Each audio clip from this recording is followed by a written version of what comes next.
Hi, Crafty Peeps, Enis here, and I am back with a, I guess you could call it a craft with me video, but it's kind of an experiment video as well, because I'm kind of altering what you're supposed to do with this die. Now, this is one of KSCraft's Diamond Rosette dies, and this is for the small rosette. I did purchase previously the large rosette, and you can see the huge difference in the size. Now, originally I had this large one, and the rosettes that it made were beautiful, but way too big for the project that I was doing. So I used it for something else and just figured I'd hand make a rosette, which I ended up doing for that project. But then I saw that they sold a smaller one, so I went ahead and picked this one up. And you can see that it is significantly smaller in length and in between the folds, as well as the triangle. Well, actually, this one folds up a little bit differently, but it still has the triangle portions. So anyway, I did earlier this afternoon use this die exactly the way it is, and I made this wand die. Now, I haven't decorated or anything yet, but you can see how big this rosette is. It's perfect for this purpose, but maybe for some embellishment purposes, it's still too big. And put together, Hannah recommends when you use this die at its regular size to cut this out 3 times. And when you finish it up, the rosette, sorry, I have my thing on backwards. The rosette measures just under 6 inches. So it's about 5 3/4 or 5 7/8 wide. And really pretty, but I want a smaller rosette with this diamond edge, so I'm giving a try doing something different with this.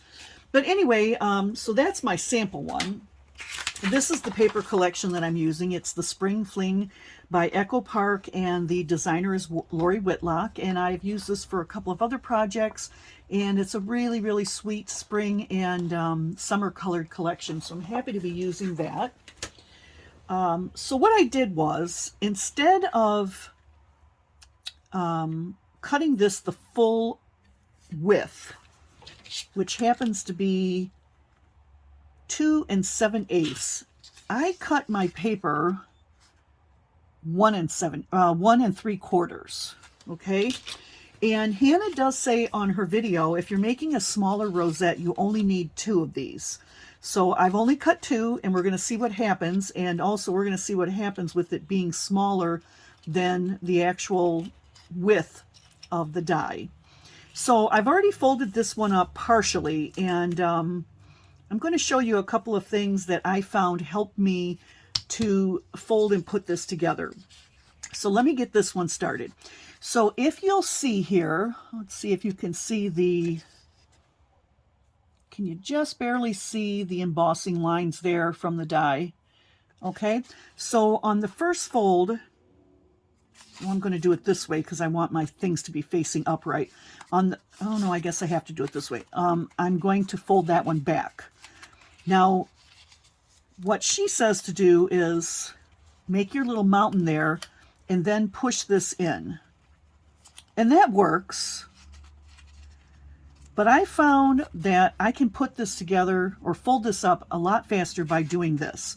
So I made my first fold, my second fold, and I'm just going to go back and forth, and I'm going to fold this whole entire strip before I tuck in those triangles. Okay, it just seemed like it went a little bit faster for me to do all of this.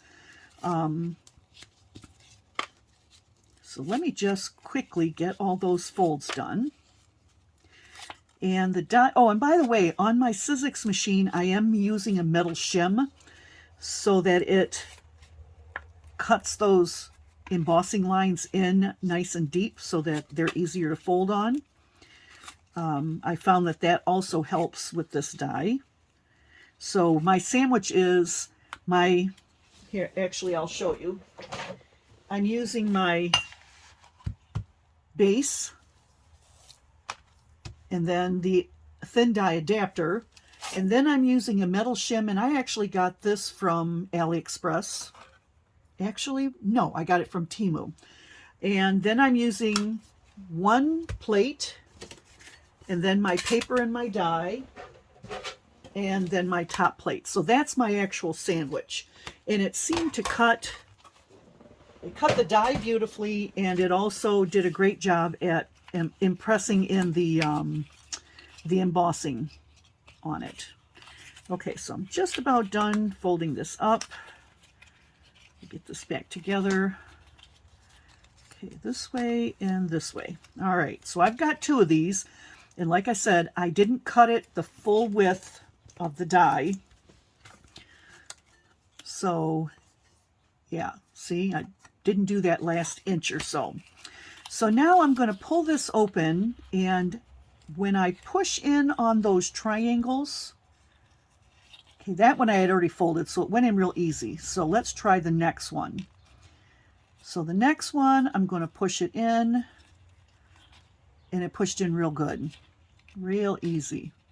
So then the next one, I'm going to push in. Okay, see how easy that was? I really struggled with this, with the larger die. I really struggled getting this to fold, but now I've kind of got the idea on how to get those folds in there just right. See how that's working? I'm just pushing in on that peak and trying to bend it on the embossed lines from the die. Okay, and they seem to be bending very, very good. So I am actually going to go off video right now, and I'm going to finish folding this one and folding my second one here. So I will be right back. Okay, I'm back, and I now have my two pieces all folded, and now we have to make a couple of cuts. So we're going to take one piece and flatten that out, and we are going to cut off this first flap here right on the fold line. So I'm going to snip that off. Okay, throw that away. And then we're going to get out our glue, and we're going to add some glue to that. Okay.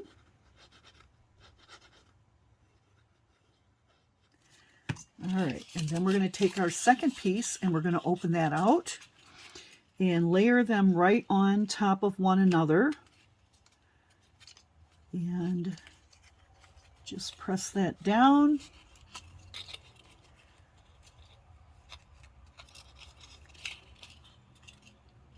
Okay. Make sure that's glued down good. I'm just going to give a little extra pressure on the back side. And then we can refold this up, push in our triangle. Oh, it doesn't want to push in. Okay, hang on. There we go.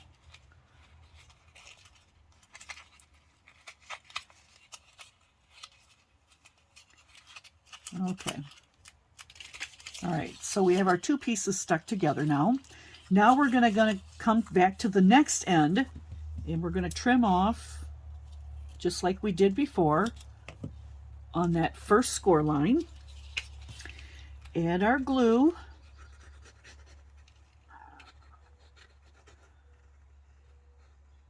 Okay. And this time we're going to pull this around, flatten that out, so we're kind of making a little semicircle there. And we're going to line those two up just like we did before. Okay. Get that glue to set. Okay, I'm just going to press on the back side just to spread the glue out. Give it a moment to set. And then we can refold these pieces. Okay. So there we have it. All right, all refolded. So now we have this circle. So now what we're going to, oh, and by the way, I did cut out 2 circles already to go on our front and back of our rosette. And so now what I'm going to do is just, wow, did you see how easy that was? Boing. Okay, I just put it in place and look at that. It's perfect. Now let me just see if my circles are too big or not. No, it's good. All right, so now while I'm holding that in place, okay, get my glue gun, put a little bit inside and kind of go around, hold all of our folds in place. Okay. And I'm going to flip this over to the back side and just hold that in place. Okay, a little bit warm there. There we go. All right. It's looking good. So my experiment worked. I didn't know if cutting this paper down that small and then having all of these little folds was going to cause any problems or not, but apparently it does not. So that's really good. All right, so now I'm going to flip it over, and the back side is really pretty too. And this side we're going to use the flip side of this paper, okay? It's really weird. The pattern looks like it's got swirls in it, but it's just because of the way it's folded, because it's actually a regular old plaid. So that's neat. Okay, so that's one side. And then just going to finish this off by adding some glue to the back. And I'm a little crazy with the glue, I'm sorry. All right.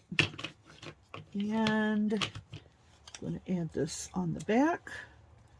Hold it down with my dollar store silicone finger protector until that sets up a little bit.